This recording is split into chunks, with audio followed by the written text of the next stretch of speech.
Hi, அனைவருக்கும் sweet வணக்கம். Welcome to yet another Greek mythology. காதலுக்காக ஒருத்தன் எவ்வளவு தூரம் வரைக்கும் போலாம்? என்னது இங்க இருக்கிற அமெரிக்கா அந்த மாதிரி வந்துட்டு கண்ட்ரி விட்டு கண்ட்ரி, இல்ல ஸ்டேட் விட்டு ஸ்டேட், ஊர் விட்டு ஊருன்னு சொல்லிட்டு இந்த மாதிரி நிறைய இருக்கு இல்லைங்களா?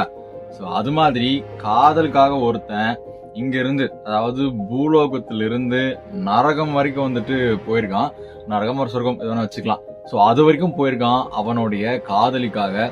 ஸோ என்ன கதை, அப்பேற்பட்ட காதல் என்ன காதல்? கிரேக்க காலத்துல, அதாவது பண்டைய கிரேக்க காலத்துல இருந்த ஒரு அருமையான ஒரு காதல் கதை. ஆனால் அது சந்தோஷத்துல முடிஞ்சுதா, சோகத்துல முடிஞ்சுதா அப்படின்றத இந்த ஃபுல் கதையும் பார்த்து நீங்க வந்து தெரிஞ்சுக்கோங்க. ஸோ இன்னைக்கு ஆர்ஃபியஸ் மற்றும் யூரிடிசே இவங்களுடைய காதல் கதை தான் பார்க்க போறோம். பார்க்க ஆரம்பிச்சலாமா?